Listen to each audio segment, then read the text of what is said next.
Pero bago kayo pumasok sa immigration guys, siguraduhin nyo nang may copy kayo ng OEC dahil yun ang isisecure nyo pagkuha nyo ng refund slip. Ang pagkuha ng refund slip ay doon po sa bago sa pagpasok sa immigration sa check-in area ng kung kunwari pal yung sinakyan nyo doon sa may Philippine Airlines desk.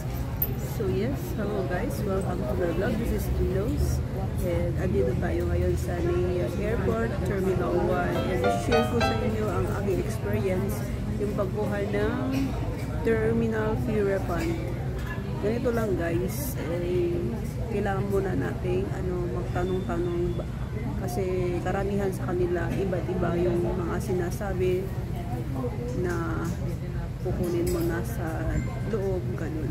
Pero yun naman yung tama guys. So to guys, nagtanong-tanong kami dahil kukunin natin yung aming terminal refund. Kasi doon, sabi nila sa loob.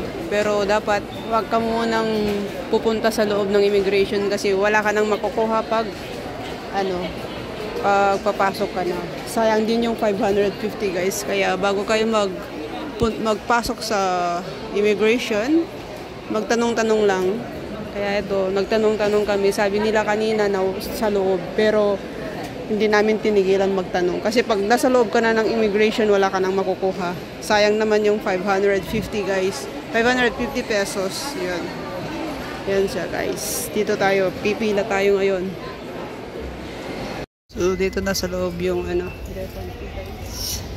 pag-uwi kayo, pagkukunin nyo ng terminal fee refund, dito na sa loob ng pagpasok nyo ng immigration, dito na guys.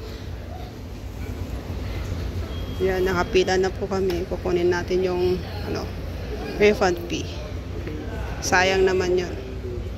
So ayan guys, ito na yung 550. Ayan. Sayang din yung 550 guys. Kaya eto na.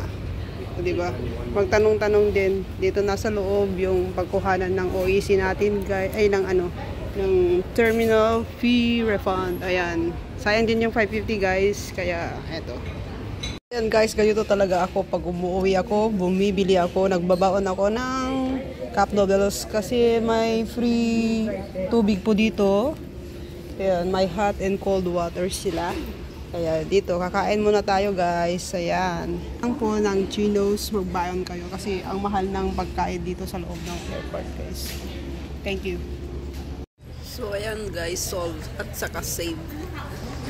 Hindi ka maggastos ng malaki guys. Tapos mamaya kakain na naman ako sa loob ng eroplano. Wow! Ito lang guys, kailangan maging mautak din kasi mahal na yun ang mga bilihin. Ang hirap pumita ng pera guys. Ito lang guys yung sa gate to, yung pagkuhanan ng kung sapal ka, Philippine Airlines. Na tayo dito guys. Kasi gate 2 tayo. Ayun, baba tayo. Hey. Baba. Kung may mga luggage ka, hirap.